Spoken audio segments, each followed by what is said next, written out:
Hello বন্ধুরা, আমি আজকে নিয়ে চলে এসেছি একটা নতুন ভিডিও, যেটা হচ্ছে স্পিকারের প্লাস মাইনাস কী করে বুঝবো। আচ্ছা, তোমরা দেখে থাকবে কিছু কিছু স্পিকারের পেছনে প্লাস মাইনাস দেওয়া থাকে, কিন্তু আবার কিছু কিছু স্পিকারের থাকে না, যার ফলে আমরা বুঝতে পারি না কোনটা প্লাস কোনটা মাইনাস। চলো আজকে ভিডিওটা শুরু করা যাক। আমি নিয়ে এসেছি একটা স্পিকার, তোমরা যে কোনো ব্যাটারির সাহায্যেই করতে পারবে। হচ্ছে একটা লিথিয়াম আয়ন ব্যাটারি। তোমরা তো সময় জেনে থাকবে যে স্পিকারের দুটো প্রান্ত হয়। স্পিকারের যে কোনো একটি প্রান্ত আমরা ব্যাটারির সাথে ধরে রাখবো। এই যেমন আমি এখানে মাইনাস সাথে এই প্রান্তটা ধরে রাখছি, এই ব্যাটারির প্লাসের সাথে ঠাকাবো। পর্দাটা উপরে উঠছে না নামছে সেটা দেখা যাবে।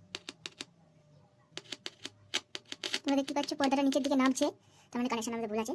ব্যাটারি তার মানে এটা হচ্ছে মাইনাস, যেহেতু আমি এটা ব্যাটারি প্লাস দিয়েছি তাই জন্য এটা নিচের দিকে নামছে। আর যদি আমি এটাকে ঘুরিয়ে লাগাই, যেমন ব্যাটারি প্লাসটা আমি উল্টে দিলাম, এবার স্পিকারের এটাকে মাইনাস বলছি, এটা কমা হয়ে যাবে। দেখো পর্দাটা কিরকম উপর দিকে উঠছে, তার মানে বোঝা গেল যে স্পিকারের এটা মাইনাস আর এটা প্লাস, যেমন ব্যাটারির মাইনাস প্লাসের সাথে এটা নির্ধারণ হয়ে যাবে। আর এরকম ভিডিও পাওয়ার জন্য আমার চ্যানেলটিকে সাবস্ক্রাইব আর এই ভিডিওটিকে লাইক করে দেবেন।